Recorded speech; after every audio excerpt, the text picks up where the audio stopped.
Good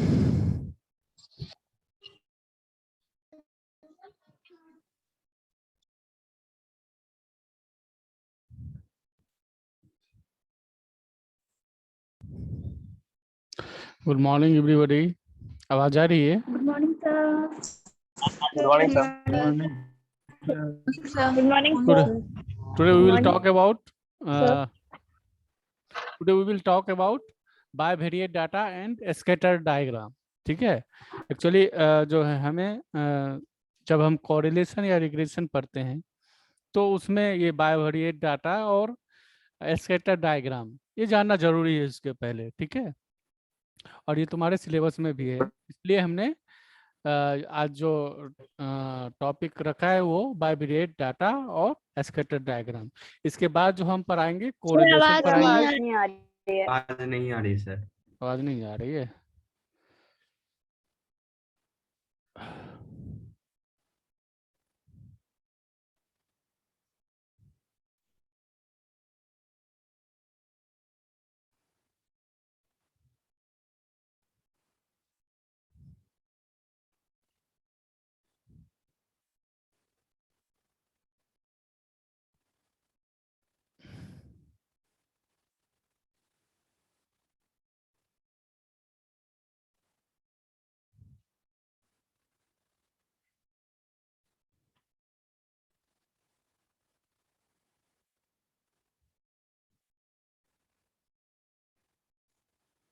तो आवाज आ रही है? आवाज आ रही है? Yes sir.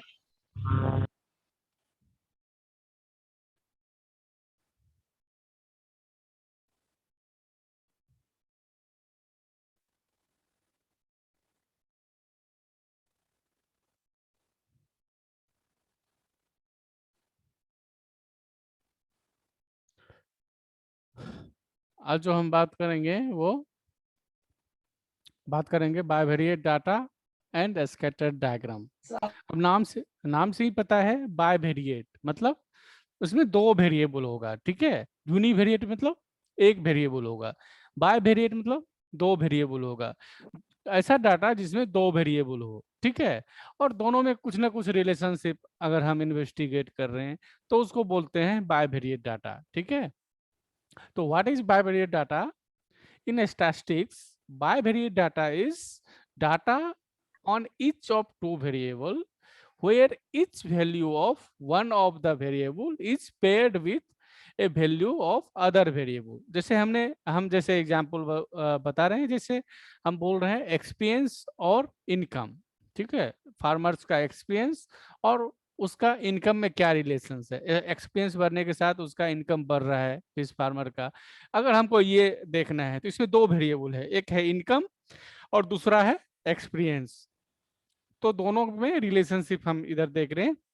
तो ये हो गया बाइवेरिएट डाटा, जहाँ पे हमको इनकम और जो एक्सपीरियंस दोनों एक साथ डाटा आएगा वो बाइवेरिएट डाटा है। ठीक है, इसको हम फिर बाद में प्लॉट भी कर सकते हैं, ना अगला एनालिसिस भी कर सकते हैं, कोरिलेशन है, निगेटिव कोरिलेशन है, वो सब कर सकते हैं। कौन से डाटा को? बाइवेरिएट डाटा, जिसमें बाइवेरिएट डाटा सिंपली है जिसमें जो है दो वेरिएबल हो। ठीक है, उसको बाइवेरिएट डाटा कहते हैं। ठीक है, जैसे हम बोले कि जो है दिन का जो तापमान है और आइसक्रीम का सेल है। ठीक है, अब दोनों डाटा है, दिन का तापमान ज्यादा बढ़ रहा है तो आइसक्रीम का सेल भी ज्यादा बढ़ रहा है, या कोल्ड ड्रिंक्स का सेल भी ज्यादा बढ़ रहा है। तो ये दोनों के बीच अगर हम रिलेशनशिप देखें तो ये सारे डाटा जो हैं, चाहे जिसमें दो वेरिएबल का हम इन्वेस्टिगेट कर सकते हैं कि डिपेंडेंट है कि इंडिपेंडेंट है, या जो भी है, एक साथ अगर दो वेरिएबल है, दो वेरिएबल का डाटा है तो उसको बाइवेरिएट कहते हैं। ठीक है, जैसे हमने एग्जांपल बताया अभी। अब देखो इसमें यहाँ पे एक डायग्राम है जिसमें बहुत सारा कुछ जो है पॉइंट्स दिख रहे हैं। ठीक है, इसमें है हाइट और वेट दोनों का रिलेशनशिप देखा गया है। हाइट के साथ मतलब जो with increase in height weight will also increase in which proportion. तो ये किस प्रोपोर्शन में हाइट के साथ वेट इंक्रीज कर रहा है इसका डाटा दिया हुआ है। तो यहाँ भी ये दो वेरिएबल एक साथ हैं और दोनों एक दूसरे से डिपेंडेंट हैं, इसलिए ये क्या है, ये डाटा क्या है, बायवेरिएट डाटा है। ठीक है, अब बायवेरिएट डाटा जो है हमने पहले ही बताया, डाटा दो प्रकार का होता है, दो पर इस पॉइंट ऑफ व्यू से देखें तो दो टाइप का होता है, एक यूनिवेरिएट है, एक बायवेरिएट है। यूनिवेरिएट में क्या है, सिर्फ सिंगल होगा, जैसे हम किसी चीज का टेम्परेचर, जैसे हम आज के दिन का टेम्परेचर नोट किए, तो इसमें सिंगल वेरिएबल है, इसको हम किसी से कंपेयर नहीं कर रहे हैं, ना ये जानना चाह रहे हैं कि ये डिपेंडेंट है कि किसके ऊपर, ये सब कुछ नहीं, सिंपल हमने जाना कि आज जो है, आज का टेम्परेचर कैसे कैसे चेंज हो रहा है। ठीक है, ये हो गया यूनिवेरिएट। अगर वही हम टेम्परेचर चेंज के साथ हम जो है रेनफॉल के साथ करेंगे कंपैरिजन, दो डाटा लेंगे, या कोई भी, जैसे मैंने बोला टेम्परेचर चेंज होने के साथ कोल्ड ड्रिंक सेल का कंपैरिजन करेंगे, तो ये हो जाएगा बायवेरिएट डाटा। ठीक है, और ये जो वेरिएबल है, जो बायवेरिएट डाटा में जो दो वेरिएबल है, वो कुछ भी हो सकता है, वो दोनों या तो क्वांटिटिव हो सकता है। क्वांटिटिव क्या है, कौन बताएगा, क्वांटिटेटिव क्या है?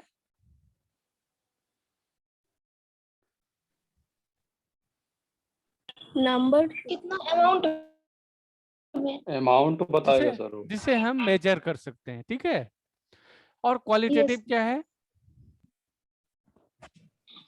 क्वालिटेटिव मतलब जिसको मेजर नहीं कर बताएगा सकते। ठीक है, जैसे जैसे धूप कोई लेते तो ज्यादा धूप है या कम तो धूप ये है, जो उस हिसाब बायवेरिएट से। डाटा है वो क्वांटिटिव भी हो सकता है, दोनों डाटा या क्वांटिटिव भी हो सकता है, एक क्वांटिटिव दूसरा क्वालिटेटिव भी हो सकता है, या दोनों क्वालिटेटिव भी हो सकता है। ठीक है, और इसका यूज क्या है बायवेरिएट डाटा का, पहला, टू डिटरमाइन द रिलेशनशिप। अब दो वेरिएबल के बीच क्या रिलेशनशिप है। ठीक है, जैसे हमने बताया कि एज और एक्सपीरियंस, अब ये दोनों, एज एक वेरिएबल है और एक्सपीरियंस दूसरा वेरिएबल है, दोनों के बीच क्या रिलेशनशिप है, ये अगर हमको जानना हो तो हमको ये यूज करना होगा बायवेरिएट डाटा। ठीक है, दूसरा है one way dependent on the other, एक दूसरे पे डिपेंडेंट करता है कि नहीं करता है, ये भी जानना होगा, तो हम बायवेरिएट डाटा यूज करते हैं। और क्या, टू डिटरमाइन कोरिलेशन। कोरिलेशन क्या है, हम ये चैप्टर खत्म होगा तो नेक्स्ट क्लास में हम कोरिलेशन पढ़ाएंगे। ठीक है, वो तब समझाएंगे कोरिलेशन क्या है। ठीक है, तो ये बायवेरिएट डाटा का ये सब यूज है।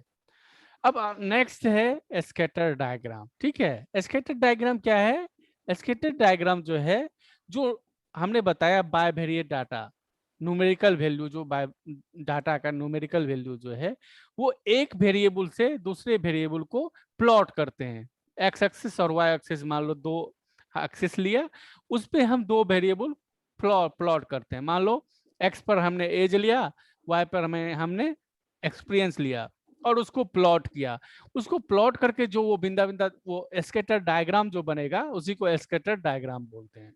समझ में आया, दो वेरिएबल को एक्स और वाई एक्सिस पे प्लॉट करने पे जो हमको डायग्राम बनता है, जो ग्राफ बनता है, उसी को स्कैटर डायग्राम करता है, स्कैटर डायग्राम करते हैं। ठीक है, if X and Y denotes two variable under study, the scatter diagram is obtained by plotting the pair of value. मैंने बताया पेयर ऑफ वैल्यू मतलब एक वैल्यू जो है एक्स का होगा और एक वैल्यू वाई का होगा। ठीक है, एक्स एक्सिस पर मान लो एज रखा तो वाई एक्सिस पे हम एक्सपीरियंस रखे। ठीक है, या फिर कुछ भी रख सकते हैं। ठीक है, दो वेरिएबल, उसका रिलेशन हमको जानना है और उसको प्लॉट करेंगे एक्स और वाई एक्सिस पे दो वेरिएबल को, तो उसके बाद जो वो जो डायग्राम बनेगा उसको स्कैटर डायग्राम बोलते हैं। ठीक है, this type of diagram gives an indication of whether variable are related और नॉट। अब ये जो ग्राफ है या डायग्राम है, वो हमें बताता है कि जो वेरिएबल है आपने जो प्लॉट किया है, वो एक दूसरे से कितना रिलेटेड है, और रिलेटेड है या नहीं है। ठीक है, और कैसे रिलेटेड है।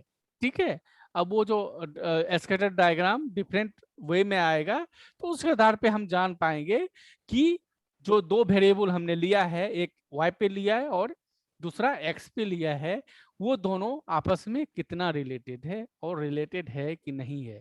ठीक है, और किस तरह रिलेटेड है, पॉजिटिव रिलेटेड है या डायरेक्ट रिलेटेड है या फिर इनडायरेक्टली रिलेटेड है, नेगेटिव रिलेटेड है, या उन दोनों के बीच कोई रिलेशन है ही नहीं। ठीक है, ये सारा चीज हम स्कैटर डायग्राम से जान सकते हैं।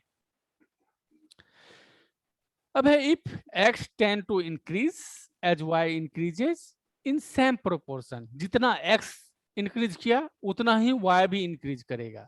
ठीक है, या जितना x डिक्रीज किया उतना ही y डिक्रीज करेगा। तो इस टाइप का जो रिलेशनशिप है उसको बोलते हैं लीनियर रिलेशनशिप। ठीक है, जितना प्रोपोर्शन से x इंक्रीज किया वही प्रोपोर्शन से y इंक्रीज किया। तो इस टाइप का अगर जो स्कैटर डायग्राम है तो उसको बोलते हैं लीनियर। अगर वो पॉजिटिव डायरेक्शन में है, that means if x increases y also increases with same proportion, then it is called direct and linear. ठीक है, डायरेक्ट भी है और लीनियर भी है। If x decreases and y increases, ठीक है, अपोजिट रिलेशनशिप है, विथ सेम प्रोपोर्शनल, तो उसको बोलते हैं इनडायरेक्ट लीनियर। ठीक है, अगर जितना प्रोपोर्शन से x घट रहा है उसी प्रोपोर्शन से y इंक्रीज कर रहा है, इसको बोलते हैं इनडायरेक्ट एंड लीनियर। लीनियर भी है लेकिन क्या है, इनडायरेक्ट है। ठीक है, ये दो प्रकार का हुआ। उसके बाद है, ये तो है लीनियर की बात हमने बोला। अब ये जो रिलेशनशिप हमेशा लीनियर नहीं होता है। ठीक है, बहुत टाइम में क्या होता है, वो कर्व लीनियर होता है। ठीक है, जहां पे स्कैटर्ड जो डायग्राम है वो लीनियर नहीं फिट होके एक कर्व बनाता है, उसको बोलते हैं कर्वी लीनियर। अब डायग्राम में तुम देख सकते हो, ये जो है ये डायरेक्ट रिलेशनशिप है लेकिन ये लीनियर नहीं है, ये कर्वी लीनियर है। ठीक है, और सेकेंड जो डायग्राम है उसमें भी जो है इनडायरेक्ट रिलेशनशिप है और ये कर्वी लीनियर है। ठीक है, ये जब पॉइंट है, एक टर्म होता है लाइन ऑफ बेस्ट फिट।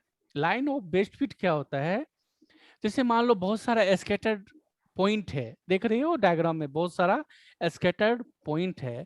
अब वो स्कैटर्ड पॉइंट के बीच आप अगर ऐसा लाइन खींचो जो मैक्सिमम जो है पॉइंट को टच करता है और मैक्सिमम पॉइंट के नियर बाय हो, तो उसको बोलते हैं लाइन ऑफ बेस्ट फिट। ठीक है, तो ये जो हमने ये जो स्कैटर डायग्राम के बीच में जो लाइन खींचा हुआ है ये लाइन ऑफ बेस्ट फिट है। ठीक है, तो ये जरूरी नहीं है कि ये हमेशा लीनियर होगा, कभी कभी वो लीनियर फिट नहीं होता है तो वो कर्वी लीनियर फिट होता है। ठीक है, अब है if scattered point does not show any pattern. अब कुछ टाइम ऐसा भी होगा कि जो ये पॉइंट है, अच्छा ये सबको पता है ये पॉइंट कैसे करते हैं, प्लॉट कैसे करते हैं, पता है सबको, एक्स और वाई एक्सिस कैसे प्लॉट करते हैं? Yes sir. पता है, एक्स का वैल्यू लेंगे, वाई का वैल्यू लेंगे। जैसे मान लो जो एक्स का वैल्यू है 2 और वाई का वैल्यू है 3, तो एक्स एक्सिस पे 2 पे जाएंगे और उसी के सीधा वाई एक्सिस पे 3 पे जाएंगे और पॉइंट लगा देंगे। ये हो गया जो पॉइंट जो है ये डिनोट करेगा 2 3। ठीक है, जो x है 2 है और y 3 है। इस टाइप से तुम्हारे पास जो भी डाटा है, डिफरेंट वैल्यू जो भी डाटा है उसको प्लॉट करोगे और उसके बाद एक लाइन ऑफ बेस्ट फिट खींचोगे, तो फिर वो जो देखोगे उसके बीच कैसा रिलेशनशिप है। फर्स्ट में देखो, ये जो है लीनियर रिलेशनशिप है और ये डायरेक्ट है, इसको बोलते हैं डायरेक्ट लीनियर रिलेशनशिप। ठीक है, इसमें लाइन ऑफ बेस्ट फिट इसको खींचा तो ये डायरेक्ट आया। दूसरा में देखो, जो बहुत सारा जो डॉट है उससे बीच में लाइन ऑफ बेस्ट फिट खींचा तो ये आया निगेटिव और लीनियर। ठीक है, या इनडायरेक्ट एंड लीनियर।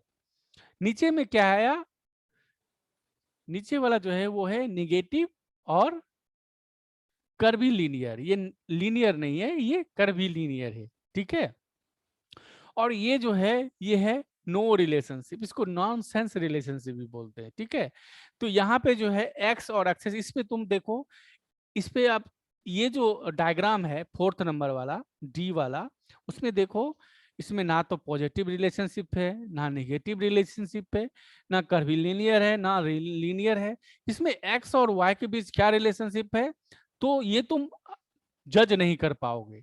क्यों?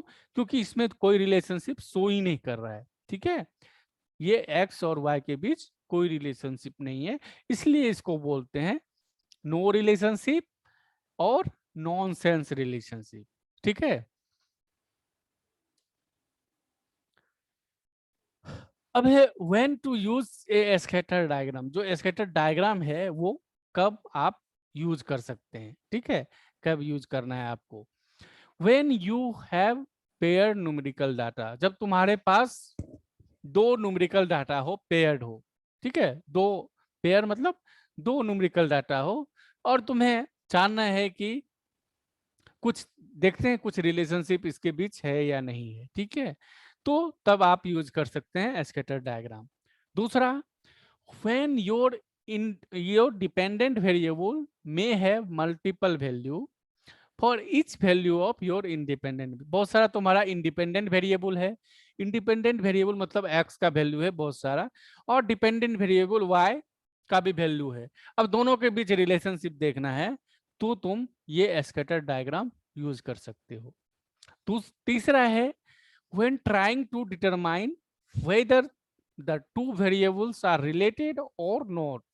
अब तुम्हारा जो दो वेरिएबल है जिसको तुम प्लॉट कर रहे हो, वो उसके आपस में कुछ रिलेशन है या नहीं है वो जानना है, तो तुम ये यूज कर सकते हो। चौथा है when trying to identify potential root cause of problem।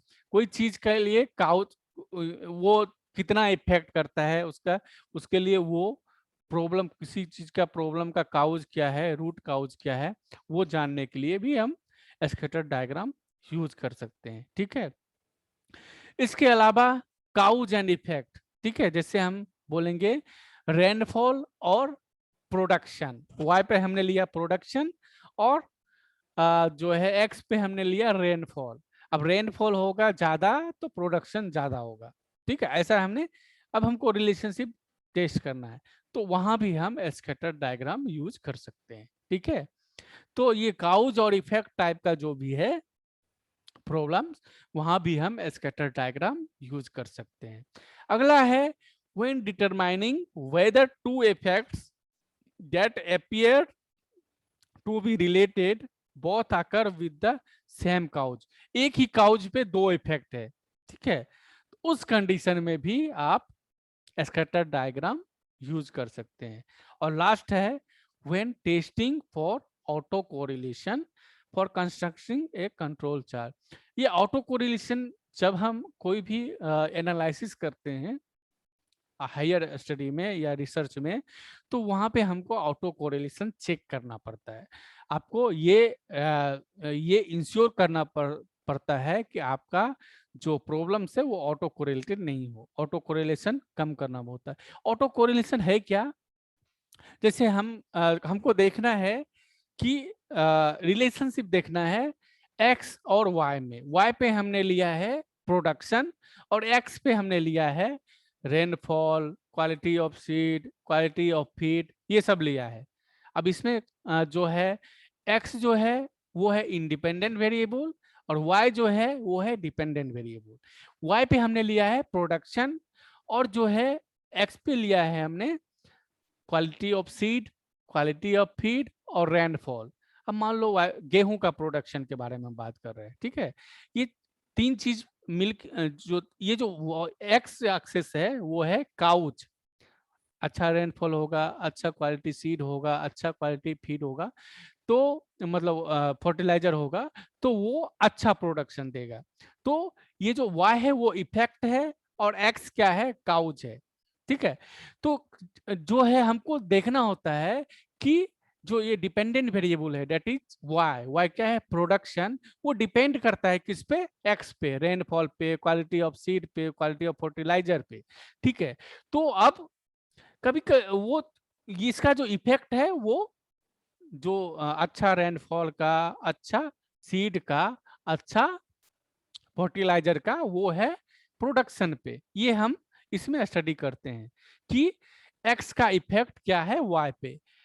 कुछ कुछ जगह क्या होता है, जो x वेरिएबल है, जो इंडिपेंडेंट वेरिएबल है, जो कि रेनफॉल हमने बताया, क्वालिटी ऑफ सीड, वो आपस में कोरिलेटेड हो जाते हैं। ठीक है, हम रिलेशनशिप हम यहाँ x और y का देखना है, लेकिन यहाँ कभी कभी क्या होता है, ये डिफरेंट जो x है, x1 x2 x2 जिसमें हमने लिया रेनफॉल क्वालिटी सीड, वो भी आपस में कोरिलेटेड हो जाते हैं, जिसकी वजह से क्या होता है, एक्यूरेसी जो है x और y के बीच का जो रिलेशनशिप है उसकी एक्यूरेसी घट जाता है। तो यही जो आपस में कोरिलेशन हो जाता है independent variable, that means x1 x2 x2, ये आपस में जो कोरिलेटेड हो जाते हैं इसी को ऑटो कोरिलेशन कहते हैं। ठीक है, तो ये जब ऑटो कोरिलेशन, सर इसको भी सेकंड क्या क्या बोलो क्या सेकंड पॉइंट नहीं सर सेकंड पॉइंट है ना, वो समझ में नहीं है। व्हेन डिपेंडेंट वेरिएबल है multiple when you value, dependent variable, मान लो डिपेंडेंट वेरिएबल यस जो है, बहुत सारा डिपेंडेंट वेरिएबल है एक तरफ, और एक तरफ बहुत सारा इंडिपेंडेंट वेरिएबल है। दोनों डिपेंडेंट वेरिएबल का मानी y का जो वैल्यू है y1 y2 y2 y3 ऐसे है। ठीक है, एक चार्ट बनाओ, y एक्सेस पे y1 y2 y3 y3 different variable है।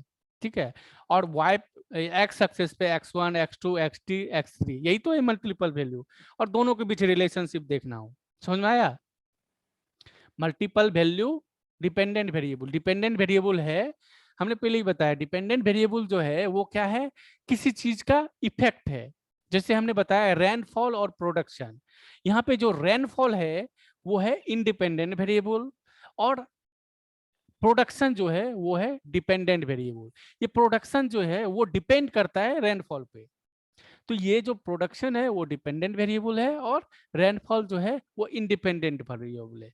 अब ये मल्टीपल जो है y का value, that mean dependent variable का y1 y2 y2, मान लो डिफरेंट प्रोडक्शन लेवल और डिफरेंट रेनफॉल लेवल को एक साथ हम ग्राफ में प्लॉट करेंगे, तो उस टाइम भी हम स्कैटर डायग्राम यूज कर सकते हैं। समझ में आया? समझ में आया? यानी कि आवाज x जो नहीं आ, होगा क्या क्या सर, तुम्हारी आवाज नहीं आ रही। x लो, क्या x1 लिए हैं ना सर। क्या क्या हेलो हाँ सर, आवाज, हम बोल हाँ रहे थे अगर हाँ x एक्सिस पे x1 है हाँ, तो वो y एक्सिस पे y1 y2 y3 इन सभी को अफेक्ट करेगा, तो ऐसा रिलेशन होगा। हमने क्या बोला, जो डिफरेंट इंडिपेंडेंट, यहाँ पे multiple value of dependent variable है, multiple variable value of independent variable. तुम जो बोल रहे हो एक, इंडिपेंडेंट वेरिएबल, हाँ तुम जो बोल रहे हो ना कि एक ही इंडिपेंडेंट वेरिएबल हो और डिपेंडेंट वेरिएबल बहुत सारा है, वैसा भी होता है। ठीक है, वैसा भी होता है, और उसको भी, वो भी रिग्रेशन में हम डील करते हैं, लेकिन वो जो रिग्रेशन है वो तुम लोगों को नहीं पढ़ना है। ठीक है, वो सिंपल रिग्रेशन नहीं होता है, वो मल्टीपल रिग्रेशन होता है। ठीक है, तुम लोग को जो पढ़ना है ठीक वो है, थैंक ये सब हमको पढ़ना है। ये जो डिपेंडेंट और इंडिपेंडेंट वेरिएबल वाली बात बोले ना, एक काउज है और दूसरा इफेक्ट है, ये रिग्रेशन है एक्चुअली में। जब हम कोरिलेशन के बाद रिग्रेशन पढ़ाएंगे तब हम बताएंगे। ठीक है, और यहाँ पे तो सिंपल है, डिफरेंट y वैल्यू है, डिफरेंट x वैल्यू है, सबके बीच का रिलेशनशिप देखना है, उसमें भी स्कैटर डायग्राम यूज करते हैं। ठीक है, और किसी को कोई दिक्कत है इसमें? चलो, अब है स्कैटर डायग्राम का जो बनाएंगे हम, उसका प्रोसेस क्या है, प्रोसीजर क्या है, कैसे हम स्कैटर डायग्राम बना सकते हैं। ठीक है, सबसे पहले आपको डाटा कलेक्ट करना होगा, पेयर ऑफ डाटा, दो वेरिएबल का डाटा। मान लो अब जैसे हमने रेनफॉल और प्रोडक्शन लिया, व्हीट का प्रोडक्शन और रेनफॉल लिया, तो अब रेनफॉल का डाटा लेना है और प्रोडक्शन का डाटा लेना है डिफरेंट स्टेज पे। ठीक है, सबसे पहले क्या है, स्टेप में आपको डाटा कलेक्शन करना पड़ेगा दो वेरिएबल का। उसके बाद क्या है, एक इंडिपेंडेंट वेरिएबल होगा और दूसरा डिपेंडेंट वेरिएबल होगा। जनरली जो है हम इंडिपेंडेंट वेरिएबल को एक्स एक्सेस पे लेते हैं, तो एक्स एक्सेस पे हमने इंडिपेंडेंट वेरिएबल को लिया और वाई एक्सिस पे हमने डिपेंडेंट वेरिएबल को लिया। उसके बाद ये दूसरा स्टेप है, ठीक है। उसके बाद हम एक्स और वाई के बीच का रिलेशनशिप ऑब्जर्व किया और इंटरप्रेट किया, ये तीसरा स्टेप है। तो ये 3 स्टेप में जो है हम स्कैटर डायग्राम का जो है स्कैटर डायग्राम बनाते हैं, ठीक है। ये है प्रोसीजर है स्कैटर डायग्राम बनाने का। ये था स्कैटर डायग्राम और बायवेरिएट डाटा, ठीक है। इसमें किसी को कोई दिक्कत है तो बताओ।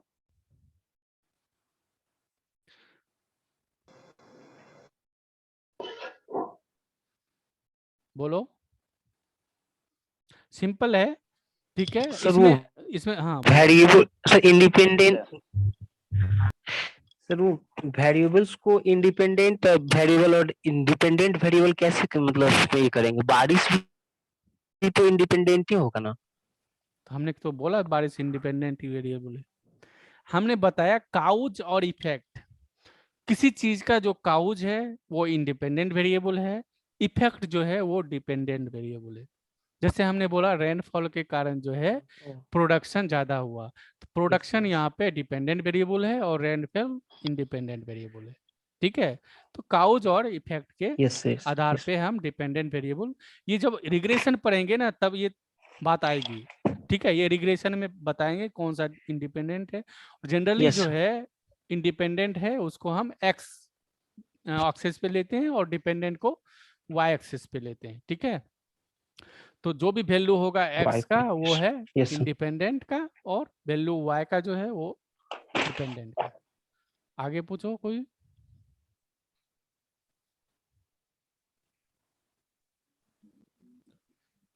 तुम लोग पढ़े थे पिछला जो test of hypothesis test of significance पढ़ाए थे, आरएस बिरादर पढ़े थे? Yes. Yes, sir. कितने लोग पढ़े थे? Yes, सब कोई पढ़े थे? sir. हाँ, Yes, yes, sir. उसमें देखो उसमें कुछ प्रॉब्लम्स है, ठीक है। हालांकि अभी तो जब तुम लोग इधर आओगे तो हम बताएंगे एक दो प्रॉब्लम करके।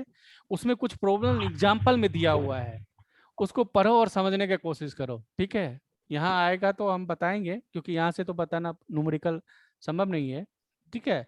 उसमें कुछ एग्जाम्पल सॉल्व किया हुआ बनाया हुआ है, ठीक है। वो भी थोड़ा देखो, समझ में आएगा। समझ में आया? तो नेक्स्ट दिन जो है नेक्स्ट क्लास में हम कोरिलेशन पढ़ाएंगे, ठीक है। कोरिलेशन मतलब हमको दो वेरिएबल के बीच रिलेशनशिप जो देखना होता है, ठीक है, कैसे रिलेटेड है, उसी को कोरिलेशन बोलते हैं, ठीक है। कोरिलेशन पढ़ाएंगे, उसके बाद जो है अगले दिन पढ़ाएंगे, उसके नेक्स्ट क्लास पढ़ाएंगे जो अभी हम बात कर रहे थे काउज इफेक्ट वाली बात, रिग्रेशन, ठीक है। रिग्रेशन बहुत इंपॉर्टेंट है, कोरिलेशन रिग्रेशन ये भी बहुत इंपॉर्टेंट है और इससे क्वेश्चन आते हैं, हर साल आएगा ही आएगा, ठीक है। और इससे कॉम्पिटिटिव टेस्ट में भी क्वेश्चन आता है, ठीक है। चलो, thank you. Thank you sir. Thank you. Thank you, sir. Thank you sir. Thank you, sir. Thank you.